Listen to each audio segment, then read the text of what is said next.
भाइयों एवं बहनों, जय श्री गुरुदत्त। आप सबका शाश्वत ज्ञान गिरनार से चैनल में स्वागत और अभिनंदन है। भाइयों बहनों, सूर्यपणखा की कथा तो हम सभी जानते ही हैं। रामायण के अरण्य कांड के 18वें सर्ग में इसका वर्णन है कि जब सूर्यपणखा श्री राम के समझाने पर भी नहीं मानी और माता सीता पर आक्रमण किया, तब लक्ष्मण जी ने श्री राम जी की आज्ञा से उसके नाक और कान काट डाले। किंतु क्या आपको पता है कि रामायण में ही एक राक्षसी और ऐसी राक्षसी थी जिसका वर्णन आता है, जिसके नाक कान लक्ष्मण ने काट डाले थे। उस राक्षसी का नाम था अयोमुखी।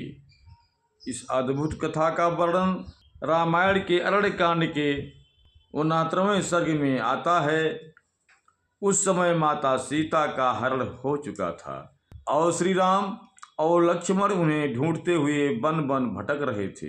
मार्ग में उन्होंने जटायु को देखा जो अपनी अंतिम सांसें ले रहा था। उसने श्री राम को सारी बातों से अवगत कराया और फिर मृत्यु को प्राप्त हुआ। तब श्री राम और लक्ष्मण ने उनका अंतिम संस्कार कर दिया। भाइयों बहनों, आगे की वीडियो शुरू करने से पहले हम आप सबसे अनुरोध करूंगा कि चैनल को सब्सक्राइब और वीडियो को लाइक तथा शेयर जरूर करें एवं कमेंट्स बॉक्स में अपने विचार से हमें अवगत कराएं। इसके बाद वे माता सीता की खोज में पश्चिम दिशा की ओर गए। वे दोनों चलते चलते गहन वन में चले गए जहाँ किसी प्राणी का आना जाना नहीं होता था। वो वन जनस्थान जहाँ श्री राम रहा करते थे वहाँ से 3 कोस दूर था और उस वन का नाम था क्रौंच रायण। वो वन देखने में बड़ा सुंदर था और उसमें कई पशु पक्षी निवास करते थे, किंतु कोई मनुष्य वहाँ नहीं आता था। उन दोनों ने माता सीता को उस वन में खोजा पर वे उन्हें वहाँ नहीं मिली। तब वे उस वन से निकलकर मतंग मुनि के आश्रम के पास पहुँचे।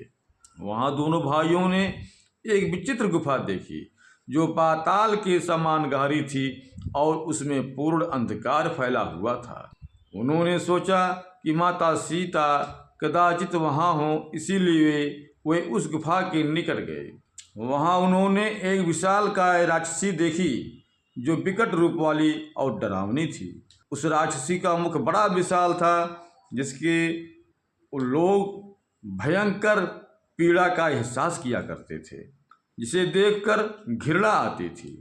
कोई भी जीव जंतु उसके भय से उसके निकट नहीं आता था, क्योंकि वो उन्हें पकड़कर खा जाती थी।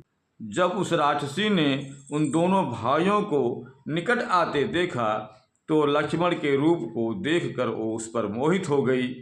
इसने लक्ष्मण से कहा कि आओ हम दोनों आपस में प्यार करें। ऐसा सुनकर लक्ष्मण ने अपना मुख फेर लिया और दूसरी ओर जाने लगे, किंतु उस राक्षसी ने लक्ष्मण का हाथ पकड़ लिया। फिर उसने लक्ष्मण को अपनी भुजाओं में कस लिया और बोली, मेरा नाम अयोमुखी है। मेरा मन तुम्हारे प्रति आसक्त है। यदि मैं तुम्हें भार्या के रूप में मिल गई तो समझ लो तुम्हें बहुत लाभ होगा। तुम मेरे प्यारे पति बनकर मेरे साथ ही निवास करो। हम लोग दीर्घ काल तक पर्वतों और कंदराओं में सदा निवास करेंगे। लक्ष्मण माता सीता के हरण से दुखी तो थे ही, अब इस प्रकार एक और राक्षसी द्वारा बलात् पकड़ लिए जाने पर वे अत्यंत क्रोधित हो उठे। उन्होंने तलवार निकाली और अयोमुखी के नाक कान और स्तन काट दिए। इस पर वो राक्षसी जोर जोर से चिल्लाने लगी और वापस उसी गुफा में भाग गई।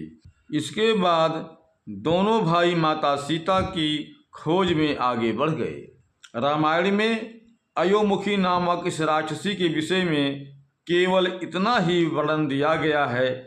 इसके पहले या इसके बाद उसके विषय में कोई और वर्णन नहीं आता और ना ही मिलता है। भाइयों बहनों, अब हम अपने शब्दों को यहीं पर विराम दूंगा। पुनः मिलेंगे अगले वीडियो में। जय श्री गुरुदत्त, जय श्री गुरुदत्त।